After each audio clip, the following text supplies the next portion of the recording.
Mikey T, the movie star. I like You know that. what I'm You saying? got the death row back there? Yep, rocking with the Death Row. You know what I mean? Childhood, biggest label of my childhood, kind of like the Bulls.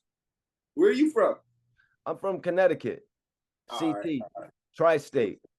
Tri-state. I like that. I like that. Connecticut, New York, New Jersey. You know what I'm saying? Yes, sir. I ain't gonna lie. It was lit when I was out there last time. Running loud. It was lit. Y'all came out to New York. Yeah, New York rolling loud. It was lit out there. Rolling Loud in New York, man. Not to detour too much. Tell me about the Rolling Loud experience, man. Man, I ain't gonna cap. It was like, all right, see me, usually at every other room. That's why I could say New York was a little more lit for me. Well, I mean, probably because I love fuck.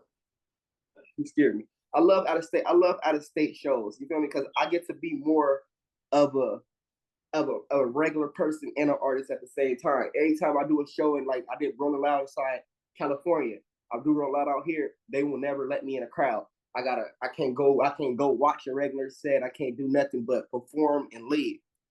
When I went to Miami the first time, I took my baby mama. We walked around. You feel me? I went to Rolling Loud. Finally got to actually go to a concert. First time ever in my life. I always do. You feel me? I've been my first time going to a concert. I'm on stage in front of 50,000 people. I never really got to watch a concert, so I went to go do that.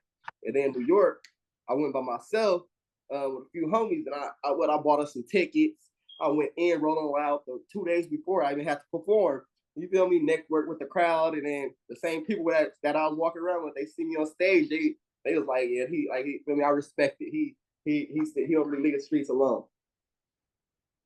So I ain't gonna lie, I like out of state shit. I don't like doing shit in town where it's a liability. That's what's up, man. Y'all pulled up there and actually y'all drove there, flew in. What type of artist did you run into during this experience? Well, New York. I don't know if you know about my boy Famo Bang. Yeah, I ain't gonna lie. He be going up out there in New York. You feel me? He verified everything. He a drill rapper. He one of the top drill rappers right now. But like I mean, it's Keef like and everybody. So I had him with me. But we flew out there. I flew out there and everything. And flew back. I ain't driving to New York. That's gonna be too far of a drive. Flew with security in them sticks. Word, I'd seen y'all at y'all was taking the tour bus everywhere. Y'all even went out to O-Block. Oh yeah, all right. Now that was the Millennium Tour though. Now the Millennium Tour, we drove to every state. I ain't gonna lie. We flew, let the tour bus drive, and then we'll meet the tour bus in another state. But the bus already there 3 days before we go. You feel me? So like it was a sprinter tour bus, private jet, regular flight type thing. Like that was my first tour I ever been on, and that was really lit. Like I ain't gonna lie, all this shit is like a movie to me. I've been rapping for a year. I never thought I'd see all this shit in 1 year. Now, Bino, you were there for the whole O-Block experience, right? Yeah, What happened when y'all went up to O-Block, man? You guys went to the King Von mural? yeah. Well, what happened before then? We went the night before. I went by myself the night before. Boom, we had to go double back. Soulja wanted to go there too. You feel me? We can't leave Big Bro out of it, so he wasn't feeling it. He like, how y'all niggas go to O-Block without me? I know you probably seen on Revolt TV here. You see that Yep. little shit? Yep. Yeah. Exactly. Plus He's like, on the, yeah. he was like, how y'all gonna go without me? I'm like, all right, bro. We go back. You feel me? Bounce out on O-Block.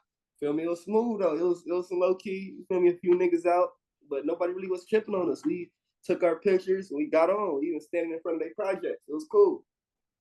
Yeah, I could see why Soulja Boy was tripping out about that because Chief Keef was when Chief Keef popped off, Soulja Boy was really one of the first artists that he worked with. You know what I mean? Facts. That's the same thing he told. He like, I'm low key from Chicago too. That's what he said. Nigga, I gotta go. I said, I respect that. I feel you. Nigga ain't been out here forever. They gotta go see that for sure. That's what's up, man. Now, HoodTrophy Bino, man, I got to welcome you to the show. I appreciate you joining me for this podcast, man. But let's jump right into it, man. Can you explain the name for the people, HoodTrophy Bino? All right. Well, to be exact, the name HoodTrophy Bino, feel me? It's not just a name, it's a meaning. You feel me? That's what everybody don't understand. It's a meaning, it's a lifestyle. It's not just a word, oh, hood trophy. When you get the word hood trophy, everybody think like, oh, all right, I mean, he probably made it out the hood. or he probably a nigga in the hood, he this and that. No, it's every aspect of the hood, giving back to this community, helping the community, being around, you feel me? I been through the life and death situations, fighting life, beating life, almost getting killed, doing like that. I feel like I've been through everything to do with the hood. That's what make you a trophy. It's only a few trophies. Everybody ain't a hood trophy. So you feel me? Bino, I just like to get money all my life. So $100 Bino. So going from there, I want you to let everybody know where you were born and raised, and how was life for you growing up? Well, life for me growing up, I ain't gonna lie, it's hard. It been hard. It been hard. It had its ups and downs. You feel me? Back and forth from LA to Palmdale. Feel me? I'm from the Pueblo Projects. My pops and all my family, they all from there. So it's just I always made my way back home that way from being out there in Palmdale, Lancaster. You feel me? And like my mama got 8 kids, so it's like, you feel me? Plus my stepdad had another 6, so that's probably like 13. I don't know my math off the top of the head, but I know it was 13 of us from what I remember. And it's like it was very unfortunate for me to have everything I always wanted, so I had to go figure out how to get it, try to go rob for it, try to steal for it. I've been trying to do all type of crazy shit for it in my lifetime. That's why I'm just glad God had a different plan. I've been trying to just change that way for the kids that's out now, so they ain't got to do the same shit I did. How did you actually first start getting into rapping, or was rap not your first passion? Rap was not my first passion. Rap never been my first passion, but now rap is all I want to do. I don't want to do nothing else but rap. I'm in the studio all day, every day, all week. But literally, I'm talking about probably 3 years, maybe 4 years, probably now. Almost 4 years ago. Let's see, 18, 19, 21, 2. Yeah, like 4 or 5 years ago. I'm in jail. I'm on fish roll. Something called fish roll. It's a disciplinary roll. You feel me? I come in there for doing some bullshit. They got Soulja on a disciplinary roll. Feel me? Ready for classification. I see him in there. Like I hear him down the hall. I don't really see him yet. Ride him a kite, give him some chips, start rapping out loud, and start rapping to him every other day. You feel me? While I'm in there, he just telling me like, bro, like you got it. You feel me? And that's what let me know. For all my life, I've been freestyling, rapping with my brothers and everything. But that would let me know, like, man, if this nigga can say you got it, I imagine who else could say I got it, because he done been everywhere. You feel me? So I just let that alone a little bit. I came back out of jail. I still left rapping alone. I went right back to the streets for like the next year and a half, 2 years straight. But Soulja hit me up right when I got out. You feel me? Like, little bro, like, get in the studio, rap. I want to sign you. I'm like, bro, like, you feel me? I'm a street nigga. I ain't into rapping. Like, you can sign one of my big brothers or something. I kept sending him my brothers and telling him, like, I ain't trying to rap. You feel me? Boom. He left it alone. Let me get my little money in the streets. Told me again later on, like, little bro, like, what's up? Like, a nigga ready to make that move with you. I'm like, nah, nigga ain't ready. You feel me? Boom. I caught a case. I caught another case. Bro, caught another case. I called him like, big bro, I need you. He like, all right, I'm gonna help you with this. I need you to help me with this. I'm like, what you mean? He like, I don't want nothing from you. I just want you to change your life, basically. I want you to get it. I want you to sign to me. I want you to rap. I got you with your bill. I got you with your lawyer. I got you with all the fees that you need. But I want you to rap and change your life, because you got it. You just running from it. When he told me that, that's when the nigga finally sit down and said, all right, I'm gonna do it. And so how would you actually describe your style? You know, are you more of a newer generation artist, or are you catering to all the audiences? I ain't gonna lie. That's what I said, I've been rapping for a year, made my first song in a year.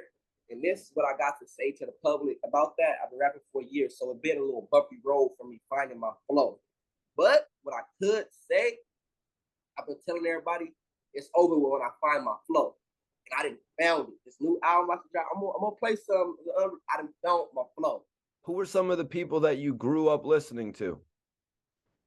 In all honesty, everybody who I grew up listening to, I feel like we relate to it in a different story, like Rich Homie Quan, Meek Mill, feel me, Thug, when he first came out, Young Boy, when he first started dropping, you feel me? I ain't gonna lie, since Baby made that, started off as close friends. That's the main nigga I look up to in the game. You know, Baby, I give him his credit all the time. He'll go at this shit. But really, Rich Homie Quan, Young Thug, YFN, Lucci. It's like 2009, 2010 growing up. You feel me? they had the wave. Rich Gang had it. I don't care what nobody say. Birdman had that shit going on in 2009-10. My opinion. If you had to throw your top 5 out there, what would you say? Right, yeah, going into 2023, then my top 5 right now, starting with 5. I'm gonna give it to Polo G. All right, after him, I'm gonna give it to Major 9. That nigga been cooking up some shit. Boom. You feel me? After Major 9, I give it to. Well, I listen to it daily. All right. I ain't gonna lie. She been blowing up doing her little shit. After Glorilla. Yeah. How you know that? You can feel that. She was just on $1 Million Worth of Game with my guy Gilly Wallow. When it was crazy, I was trying to like level her out. Like, nah, I ain't gonna say glow, but I ain't gonna lie. She been putting some real footwork in. You feel me? I can respect like when it come like somebody to slap right now, her for sure. And then number 2, it's a battle between Young Boy and Baby for 1 and 2. But the reason why I give Baby 1, because Young Boy's still a young dude, and he really don't got no self-control over his like with his actions and everything. He don't give a fuck. Baby, he got self-control. He a grown, he a man. He know how to run his program and just get his money. So you feel me? I could say that. And then all above, Soulja, that's my big bro. He always number 1 to me. Yeah, and in terms of pop star status, I think Little Baby is on his way to that. You know what I mean? Little Baby is he for rap pop, that's he's certified every lane. That's the difference. That's my favorite artist. I ain't gonna tell. It's like everybody can't do that. Certain niggas get stuck in one lane. That's why like I look up to Soulja so much, because Soulja's a pop star, he's a rap star, he's a rock star, he's a dancer. You know what I mean? That's like Lil Baby. Everybody, they only make a few trophies. You feel me? I don't know if everybody understand. A lot of everybody got a position. We can all be at the top, but it's only a few that really can do that. It's only a few. For me growing up and what I seen. So Bino, in terms of growing up, what was your top 5? Like growing up, who was your top 5 artists that you were listening to? YFN Lucci, Rich Homie Quan. Started listening to Young Boy. They've been rapping since we the same. I think he probably 2 years older than me. He been rapping songs whole team. Think who else? Who else can I name off the head right now that I really was fucking with? I really can't call it right now. Soulja, of course. Are you putting Thug with Rich Homie Quan as a part of that? That's why you're breaking up a lot. I don't know. I don't want to put them together because they ain't together. Young Thug. So either Young Thug or Future. Were you in the Future? Future always. All right. Matter of fact, Young Thug, Rich Homie Quan, Drake. Can't forget Drake, Soulja. Around this time, what's another artist I was going crazy growing up? YFN Lucci. Oh yeah, Lucci and Young Boy. Yeah, I like how you through Drake in there, man. Drake is a dope artist. Drake put in his work for a long time. Talk about from that Take Care album. Just go, he big going crazy. Even watching back to the verses, Soulja Boy doing the "We Made It" joint. That he had actually. What did he produce that for Drake? He did. Yeah, he was doing some shit for Drake and Nicki. That was during his resurgence. See, that's what I said. Look, you can't I'm forgetting Nicki. That's the whole Rich Gang. Bird, he put a squad together. Like how Gotti got a squad right now. So how Soulja put a squad together. That nigga Bird, man, put a squad together. He even had Soulja on the team. Soulja Boy was in Rich Gang. I believe he tattooed Rich Gang like right here. He got it. Yeah, that's you feel. That's what I'm saying. Rich Gang had the Millennium Way. I don't care what nobody say. Birdman knew what he was doing. I really have a lot of respect for what Rich Gang was. Ultimately, Rich Homie Quan and Young Thug became the major pairing on that. And I feel like they were blowing up to the same extent as Nicki and Soulja and Drake and all those people that Birdman was running around with. Hey, forget Wayne. It's so many. And my friend, he stayed with Wade all the time. I don't know how I forgot Wade. Wade really got them bars. You know, eventually you got locked up. Can you explain to me how you got locked up? I don't know how much detail you want to get into about it. For the first time or the second time or the third. Well, for the first time where you would eventually run into Soulja Boy. I got locked up for some 211 charges and some 285 charges. That's those robberies and assault with a deadly weapon. How long were you incarcerated for, and where were you incarcerated? I was fresh 18 when I caught that 17 going on 18, turned 18. I was incarcerated inside the LA County when I caught that. I was incarcerated in LA County. First time going there, it was all LA. LA when I caught the charges. I want you to take me into that first day that you actually met Soulja Boy. Was it in a jail cell? Look, this how it happened. I ended up getting into some little trouble, you feel me? And had to go to a disciplinary row to go get my classification reclassified. All right, boom. When I got to that row, I hear everybody talking about, hey, Soulja Boy, you feel me? I'm like, man, to hear everybody talk about Soulja Boy on the row. You feel me? So I'm like, this is Soulja Boy in here. Then I tell the police, I'm like, we go see. I walk down the hall. It's that nigga Soulja right there. I say, damn, you an ugly ass nigga. You feel me? And I just go back and push. Boom. After that, probably like 5-10 minutes later, he I don't know how he figured out what cell I was in or where I was at. But he wrote me a kite hey, bro, like I fuck with you, bro. You the only nigga since I've been in here that made me feel like a homie, like I could you feel me, like I got that connection with you innocently, like you feel me, like a nigga can fuck with you. You made me feel like I was at home, like one of my homies.